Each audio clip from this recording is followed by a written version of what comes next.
예수님께서 예루살렘에 입성하신 이후에 가장 먼저 하신 일은 성전에 들어가셔서 돈을 바꾸는 환전상과 재물을 파는 그 모든 장사들의 상을 엎으시고 그들을 모두 쫓아내신 거예요. 그러나 이 일은 우리가 앞주에 살펴본 대로 단순한 청결 사건이 아니라 예수님의 성전 시위죠. 이 성전이 멸망당할 것을 행동으로 선언하신 것이죠. 따라서 예수님의 이 성전 이 행동 이후에 이제 종교 지도자들과 예수님과의 이 본격적인 충돌이 시작되는 거예요. 그리고 그 이후에 일어난 일이 무엇입니까? 오늘 본문에 나오죠. 무화과 나무를 저주하신 사건입니다.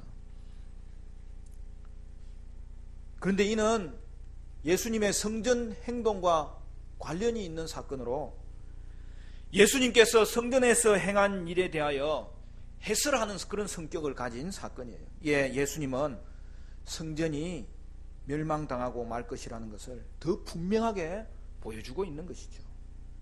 예수님은 예루살렘에 들어가신 이유가 우리를 위해 십자가를 지심으로 그의 구속 사역을 완수하기 위해서 들어갔습니다. 이제 우리 예수님은 이 땅에서의 마지막 한 주간을 보내고 계신 거예요. 예수님은 이튿날에 이른 아침에 다시 성으로 들어오셨습니다. 그때 예수님은 시장하셨어요. 그래서 지나가시다가 잎이 무성한 무화과 나무를 발견하고는 거기로 다가갔습니다. 그런데 그 무화과 나무는 잎은 무성한데 열매가 없었습니다. 이에 예수님께서 어떻게 하십니까?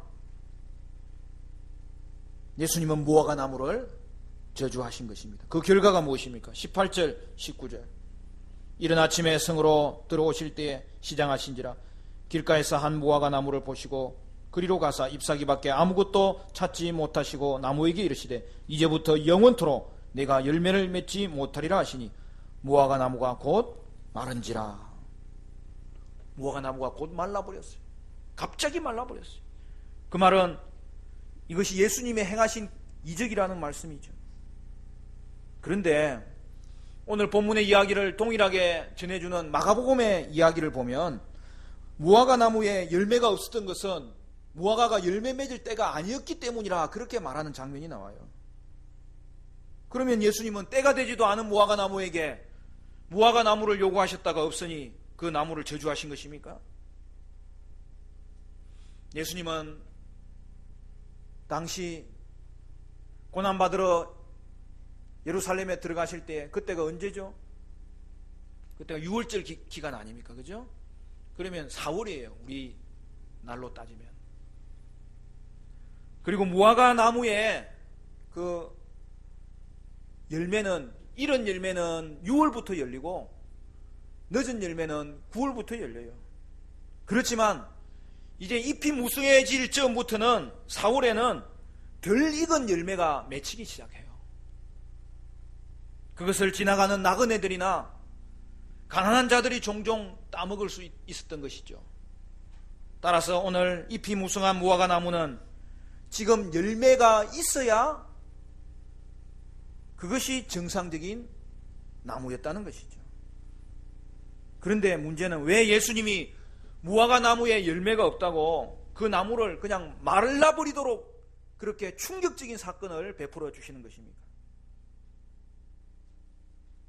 오늘 우리는 예수님이 무화과 나무를 저주하신 행위에는 매우 중요한 상징적인 의미가 있다는 것을 발견해야 됩니다.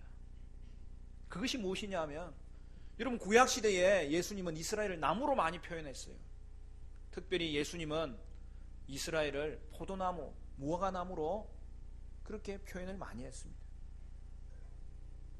바로 오늘 본문에서 무화과 나무는 이스라엘을 상징하는 것이고 거기에 열매가 없다는 것은 그들에게 아무런 하나님을 향한 신앙이 없는 그들의 불신앙을 상징하는 것이고 그 나무가 말라버린 것은 결국 이스라엘의 멸망을 말씀하는 것이죠. 그러므로 예수님은 무화과 나무를 저주하심으로 이스라엘의 멸망을 선언하신 사건이 오늘 본문의 내용이었다는 사실입니다. 사랑하는 성도 여러분, 성전 행위를 통하여서는 예수님이 성전의 멸망을 선언하셨고, 이제 오늘 무화과 나무의 저주 사건을 통하여서는 이스라엘 전체의 멸망을 선언하고 있는 것입니다. 참된 신앙은 참된 열매를 맺게 되어 있어요. 그러나 지금 이스라엘에게 남은 것이라고는 성전의 건물과 그 안에서 드려지는 거짓되고 타락하고 헛된 그 제사밖에 남은 것이 없었더라는 것입니다. 예, 예수님은 성전의 멸망과 함께 이스라엘 전체의 멸망을 선언하고 계신 거예요. 그리고 이스라엘 전체가 멸망당할 것을 선언하심으로 여러분, 성전의 멸망은 기정사실화되고 있었던 것이죠. 사랑하는 성도 여러분, 저와 여러분은 입만무성한 무화과 나무가 되지 않도록 참된 신앙을 가지고 그로 말미암는 참된 열매가 있게 되시기를 간절히 소원합니다. 그러면 오늘 새 성전이신 예수님으로 말미암아 이 땅에는 어떤 회복이 일어나는 것입니까? 첫째로는 새 백성의 회복입니다. 여러분 19절을 다시 한번 읽어볼까요? 같이 읽습니다. 19절 다 같이 시작. 길가에서 한 무화과 나무를 보시고 그리로 가사 잎사귀 밖에 아무것도 찾지 못하시고 나무에게 이르시되 이제부터 영원토록 내가 열매를 맺지 못하리라 하시니 무화과 나무가 곧 마른지라. 예수님께서 이 땅에 마지막 한 주간을 보내고 계시는데, 어떻게 보면 예수님의 이 마지막 한 주간의 가르침과 삶의 주제가 오늘 이 사건과 결부되어 있는 것이, 여러분 그것이 뭐냐면 이스라엘의 멸망과 새 백성이 일어날 것이라는 것을 가르친 것이죠. 왜 그렇습니까? 이스라엘은 구약에서부터 약속한 그들의 메시아가 그 땅에 왔음에도 불구하고 여러분 그들은 예수님을 알아보지도 못하였고 예수님의 말씀에 귀를 기울이지도 아니하였고 귀를 기울인 자들은 순종하지 아니하였고 도리어 그들은 예수님을 비방하고 예수님을 배척하고 예수님을 거절하였던 것입니다. 이에 예수님이 어떻게 하십니까? 오늘 본문부터 정확하게 나오는 선언이 뭐냐? 계속적으로 나오는 선언이 뭐냐? 그것은 예수님은 거절한 이스라엘에 대하여 하나님의 백성으로서의 그들의 지위를 박탈하시고 이스라엘을 대체하는 새 백성을 내가 만들리라. 그렇게 예수님은 이제 선언하시는 거예요. 그래서 오늘 본문에 뭐라고 이야기합니까? 이제부터 영원토록 내가 열매를 맺지 못하리라. 그러므로 새 성전은 옛 성전을 대체하게 되고 이스라엘은 새 이스라엘로 대체되게 되는 것입니다. 결국 새 성전이신 예수님을 통하여 새 백성이 이 땅에 생겨나게 될 것을 말씀하는 것입니다. 그거에 대한 정확한 묘사가 여러분 오늘 21장이 이제 성전에서 성전으로 가는 길에 벌어진 일이잖아요. 이제 성전에 가셨을 때에 성전에서 종교 지도자들과의 큰 논쟁이 벌어지는데 여러분 21장은 거기까지 연장됩니다. 그래서 21장에 가면 오늘 이 사실을 정확하게 보여주는 표현이 드디어 등장합니다. 우리 21장 같은 장이니까 거기 살펴보면 되겠죠. 한 장만 넘기시면 43절 말씀 우리 다 같이 읽도록 하겠습니다. 21장 43절 다 같이 시작. 그러므로 내가 너희에게 이르노니 하나님의 나라를 너희는 빼앗기고 그 나라에 열매 맺는 백성이 받으리라. 바로 예수님은 이 무화과 사건을 통해서 예수님을 영접하지 아니한 그들은 하나님 나라의 백성으로 자격이 박탈되고 그 나라에 들어가는 자는 하나님께서 이스라엘이 아닌 자들을 통하여서 얼마든지 그의 백성을 부르실 수 있고 그의 나라를 이루시겠다고 오늘 본문을 통하여 말씀하고 있는 것입니다. 사랑하는 성도 여러분, 우리는 이 말씀을 들을 때 우리가 새 백성 된 것이 감사하고 또한 이스라엘 백성들처럼 새 백성의 모습은 어떤 모습이어야 되는지를 각성케 되는 그러한 말씀이 아닐 수 없어요. 잎사귀가 무성한 무화과 나무는 밖에서 볼 때 얼마나 화려하겠습니까? 얼마나 대단해 보이겠습니까? 그러나 그 나무의 목적은 열매를 맺어야 되는 것이죠. 열매가 있어야 그 나무가 무화과 나무인 것을 드러낼 수 있는 것이죠. 그런데 그 나무는 예수님에게 먹을 것을 제공하지 못했습니다. 배고픈 자들에게 열매를 주지 못했습니다.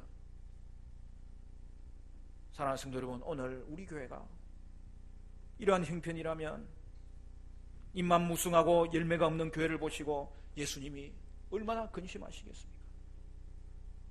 오늘 여러분 자신의 영적인 삶도 이 무화과 나무 같은 경우가 얼마나 많은지 돌아봐야 되는 것이죠. 하나님이 우리를 거듭난 자로 심으셨는데 거기에는 생명이 있기 때문에 자라야 되고 거기에는 생명이 있기 때문에 열매가 맺히는 것이 당연한 일인데 오늘 우리 가운데 성령의 열매가 늘 맺히지 못하고 맺다가 떨어지고 맺다가 떨어지는 것이 있다면 사랑하는 성도 여러분, 우리는 어떻게 되는 것입니까? 행여나 혹시 거듭나지 않았으므로 심겨진 것이 마른 막대기 봐도 못하여서 무화과 나무 같은 열매 맺지 못하는 지경에 이르는 것은 아닙니까? 사랑하는 성도 여러분, 우리는 주님 앞에 회개하는 심정으로 주님의 은혜를 믿음으로 받았던 자이고 따라서 이제는 여러분 회개에 합당한 열매가 맺혀지는 것이 당연한 거예요. 회개에 합당한 열매가 맺혀지도록 여러분 기도합시다. 하나님은 우리에게 믿음을 주시고 또 믿음을 주신 만큼 열매를 주시는 거예요. 그렇지 않으면 우리도 큰 위험에 빠져 있다는 것을 순간순간 깨닫게 되는 은혜가 저와 여러분에게 있게 되기를 간절히 소원합니다. 두 번째, 새 성전이신 예수님으로 말미암아 이 땅에서 일어나는 회복은 믿음의 회복입니다. 여러분 20절부터 보면 이렇게 되어 있습니다. 제자들이 보고 이상히 여겨 이르되 무화과 나무가 어찌하여 곧 말랐나이까? 예수께서 대답하여 이르시되 내가 진실로 너희에게 이르노니 만일 너희가 믿음이 있고 의심하지 아니하면 이 무화과 나무에게 된 이런 일만 할 뿐 아니라 이 산들어 들려 바다에 던져지라 하여도 될 것이요.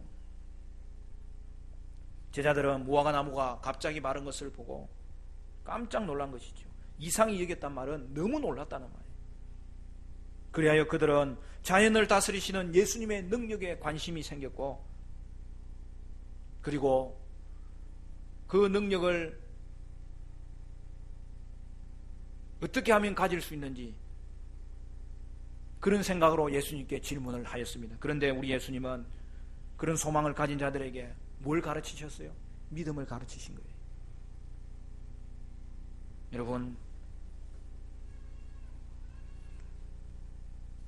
우리는 제자들이 예수님 기적을 보고 놀란 것을 우리도 이상하게 볼 필요도 없고 우리도 놀라게 생각할 필요가 없는 것입니다. 왜 그렇습니까?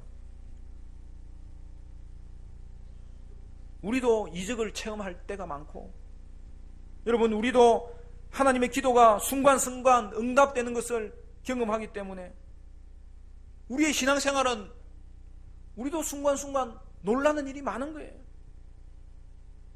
세상과 교회가 진행되는 동안에 여러분 이런 기적과 응답은 반복해서 일어나는 거예요.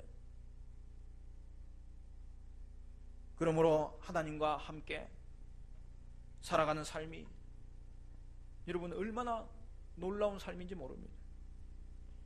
때로는 기대하지 않았고 예상치도 않았던 일들이 우리 가운데 일어나고 참으로 하나님께로부터 위로를 받고 또한 승리가 가득한 삶이 성도의 삶에 우리에게도 일어나는 것입니다. 예수님은 우리가 기도할 때 믿고 의심하지 아니해야 될 것을 말씀하는데 왜 그렇습니까? 믿고 의심하지 않는 기도는 응답이 되기 때문입니다. 먼저 우리 예수님은 믿음의 기도에 대해서 말씀하시면서 좀 특별한 경우에 대해서 소개합니다. 그게 뭐지요? 앞에 있었던 예수님의 성전 행위와 관련된 응답을 말씀하고 있는 거예요. 여러분 기도의 응답으로 이 산들어 들려 바다에 던져지리라 하여도 될 것이라고 말했습니다. 예루살렘은 고원 지방에 있어요. 그래서 날씨가 좋을 때는 저 멀리 지중해가 보여요. 그러니까 예수님의 이 말씀을 들었을 때에 이 시각 효과가 대단한 거예요. 여러분, 바다는 바로 저 앞에 보이는 바다였고, 그럼 산은 뭐예요? 바로 이 산은 성전이 있었던 시온산을 말하는 거예요. 결국 이는 예수님이 성전 행동을 통하여 말씀하신 대로 이 산을 바다에 던져질 것이라고 하는 것은, 산이 바다에 던져지는 것처럼 이 성전이 결국에는 완전히 멸망당하여서 흩어지리라고 예수님은 무화과 나무 사건의 해설을 통하여서 다시 한 번 더 우리에게 보여주고 있는 것입니다. 예수님이 말씀하신 대로 성전은 멸망당하는 것. 그리고 오늘 우리에게 주시는 일반적인 믿음의 기도에 대한 의미는 무엇입니까? 믿음은 언제나 새 성전으로 대체된 예수님에 대한 믿음을 가지는 걸 말하는 거죠. 오늘 저와 여러분이 예수님을 의지하며 예수님을 통할 때 하나님 앞에 나아갈 수 있습니다. 그분 앞에 가서 마음껏 기도할 수 있습니다. 여러분, 그걸 이야기하는 거예요. 왜냐하면 하나님과의 관계가 회복되는 것보다 이 땅에 더 큰 기적은 없고, 하나님과의 관계가 회복되어 그 하나님께 기도할 수 있는 것보다 더 놀라운 하나님의 약속의 성취가 없기 때문입니다. 그리고 예수님이 약속하신 대로 오늘도 주님을 의지하여 하나님께 나아가는 자는 예수님을 믿음으로 나아가야 되고, 그 믿음의 기도는 반드시 응답된다는 것을 오늘 우리에게 말씀하고 있는 것이죠. 여러분, 기도가 뭐예요? 기도가 뭔지는 주일학교 때 다 배웠어요.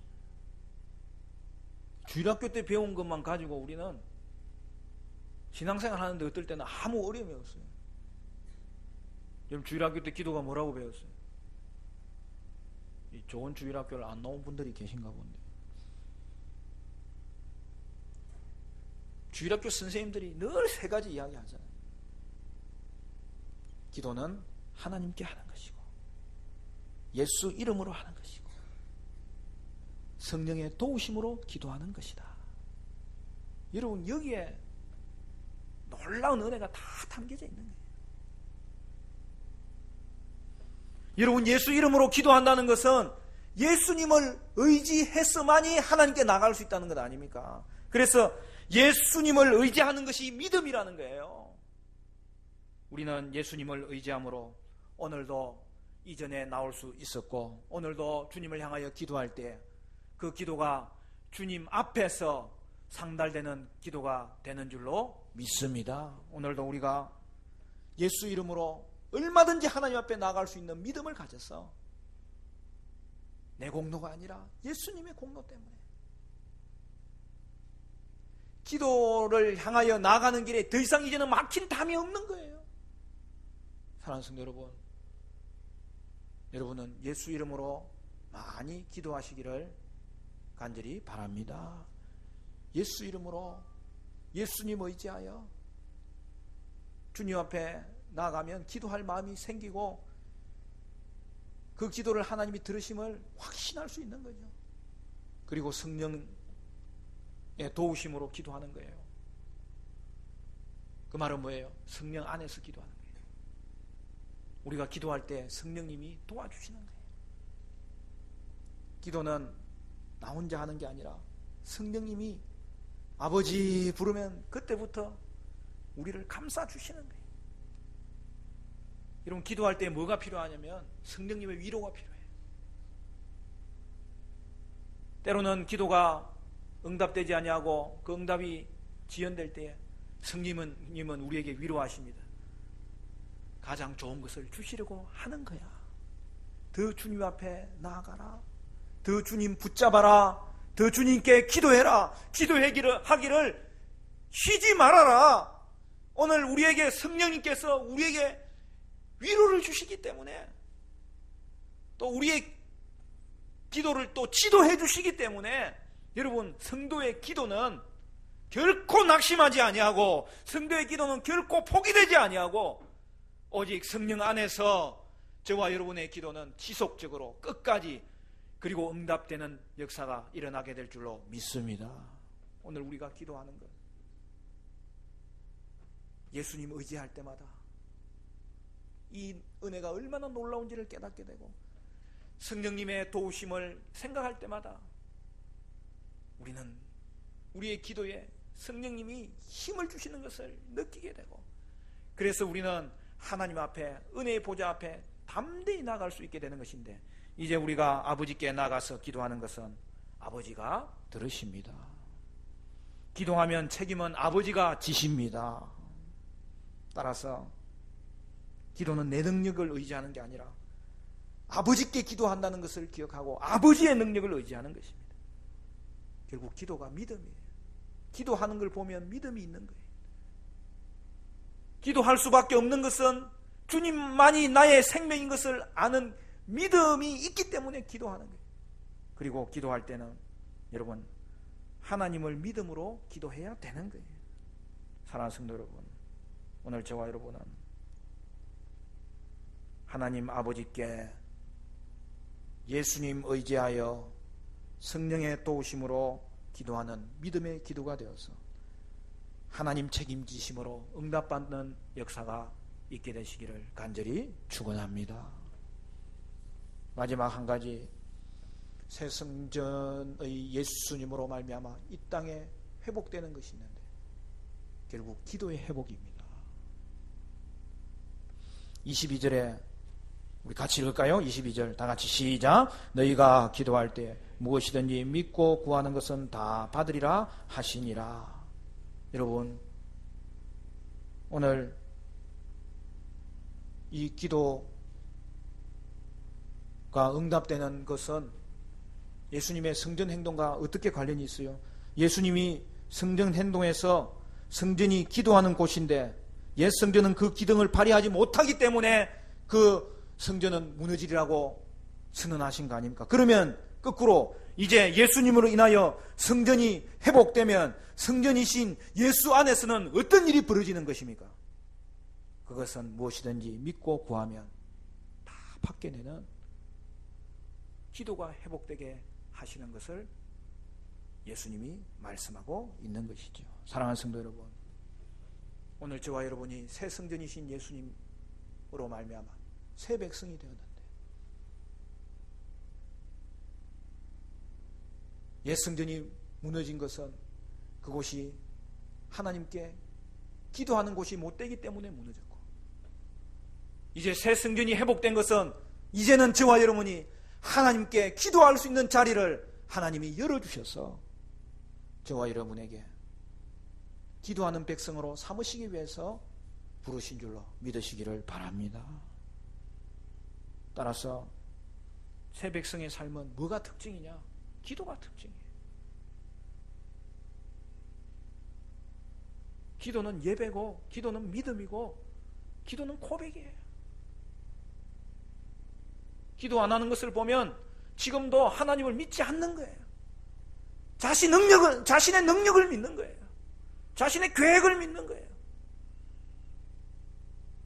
우리가 기도하는 이유는 하나님과의 관계가 회복되어서 이제는 마음껏 이 특권을 누릴 수 있는 자리에 온 것이 얼마나 놀라운지를 감사함으로 하나님 앞에 나갈 수 있게 되는 거예요.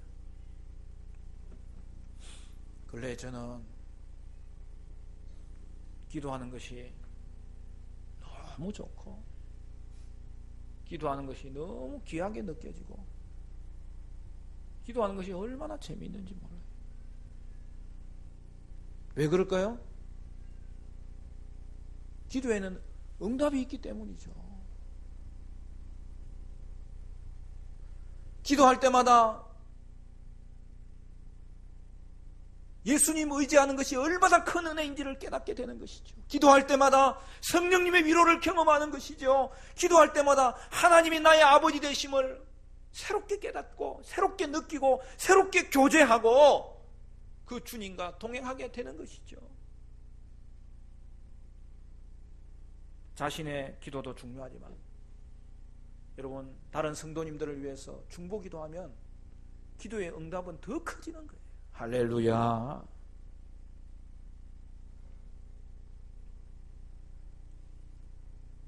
저는 성도님들이 병들면 제 마음이 너무 아파요.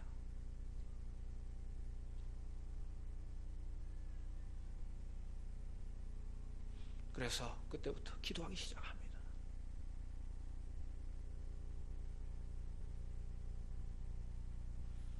수술을 하면 낫기를 기도하고, 수술하기 전에는 하나님이 친히 만져주시기를 위해서 기도하고, 마음을 졸여가며 눈물을 흘리며 기도하는데 너무나 감사한 것은 하나님이 부족한 이 종의 기도를 들으시더라는 거죠.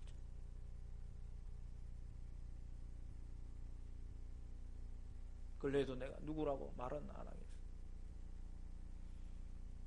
병원에 가서 검사할 때마다 본인의 마음이 더 졸이겠죠. 그런데 죄송한 말씀이지만 저 마음도 졸여요.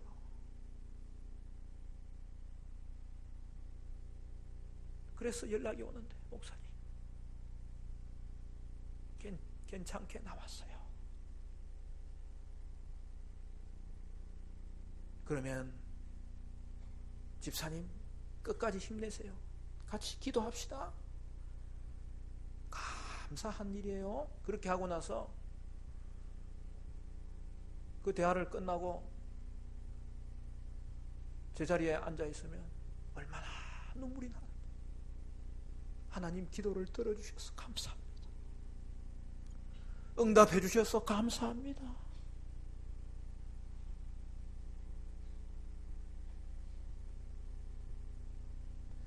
기도할 수 있도록 서로 동력자 되게 하신 것 감사하고, 함께 기도할 수 있기 때문에 지속적으로 기도할 수 있게 되어서 감사하고, 그 기도는 하나님이 반드시 들으시기 때문에 반드시 응답되니까 감사하고, 오늘 저와 여러분의 삶 가운데 기도가 회복되시기를 간절히 축원합니다.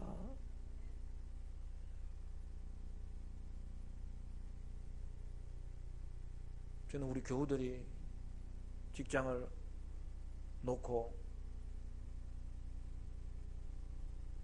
또 새로운 계획을 준비할 때 그냥 제 마음이 더 쫄려요. 그래서 만나면 이야기합니다. 하나님이 새로운 일을 일으키실 거예요. 왜? 기도해보니까 확신이 들거든. 그렇게 해놓고도 또 이 종이 믿음이 약해가지고 주여 진짜 그렇게 되게 해 주시옵소서. 저는 또 기도하는 거예요.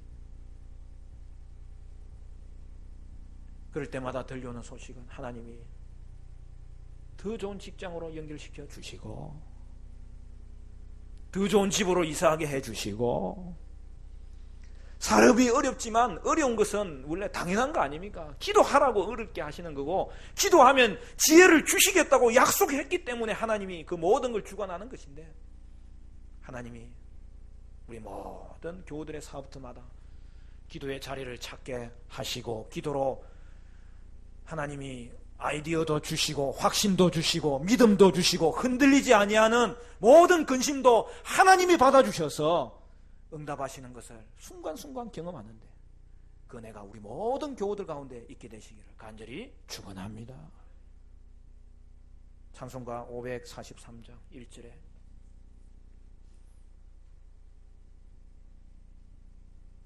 어려운 일 당할 때 나의 믿음 적으나 의지하는 내 주를 더욱 의지합니다. 세월 지나갈수록 의지할 것뿐일세. 무슨 일을 당해도 예수 의지합니다. 세월이 갈수록 우리는 하나님 의지하지 않고는 살아갈 수가 없는 것을 고백하는 찬송이고, 여러분 이 찬송이 저의 찬송이고 여러분의 찬송 아닙니까? 그래서 우리는 기도할 수밖에 없어요. 그래서 기도하는 거예요. 예수님이 나의 의지의 대상이 되시기 때문에 믿음으로 기도하고, 그렇게 사는 저와 여러분의 삶 가운데 놀라운 일이 많이 생길 것입니다.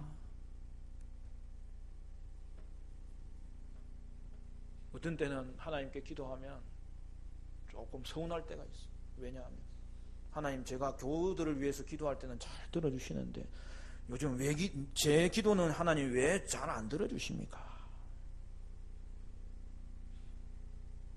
많이 서운한 건 아니고 조금 서운해요. 근데 하나님이 그때마다 위로를 주셔요. 사랑하는 총아, 내가 성도들 위해 기도하는데 네 기도는 내가 다 책임지지.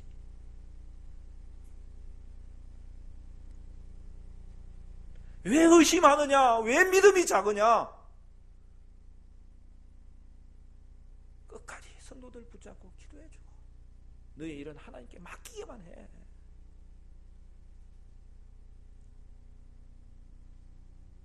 그럴 때 가장 먼저 하나님의 성령의 위로가 나에게 기도에 응답이 되고, 내가 주님 앞에 올려놓은 것을 또 믿음으로 다시 한 번 더 간구하게 되는 것이죠. 그런데 순간순간 깨닫게 되는 것은, 하나님은 제 기도는 더 잘 들어주세요. 할렐루야. 기도할 때마다 하나님이 위로 주시고, 기도할 때마다 하나님이 확신 주시고, 또 기도한 것이 응답될 때에는 너무 놀라가지고, 주님, 나에게 기도를 통하여 주님과 교제할 수 있게 한 것이 너무 하나님 감사해요. 너무 놀라워요. 너무 하나님 아버지 귀해요. 너무 즐거워요. 너무 하나님 아버지 너무 좋아요. 다시 한 번 더 기도의 자리를 더 찾도록 하나님은 응답해 주셨고, 여기까지 제 삶도 이끌어 주셨음을 고백하지 않을 수 없습니다. 사랑하는 성도 여러분, 새 성전을 주신 것은 이제는 하나님 앞에 나아가는데 막힌 것이 없도록 저와 여러분에게 기도의 놀라운 축복의 자리를 허락해 주신 것인데, 오늘 저와 여러분의 삶은 새 백성 되어서 기도하는 새 성전을 얻었으니 하나님께 기도하고 예수 이름으로 기도하고 성령의 도우심으로 기도함으로 말미암아 저와 여러분의 기도가 믿음의 기도가 되시기를 바라고, 그리하여 기도의 회복이 순간순간 일어나기를 바라고, 기도한 것마다 응답되는 역사가 나타날 수 있기를 주님의 이름으로 간절히 축원합니다.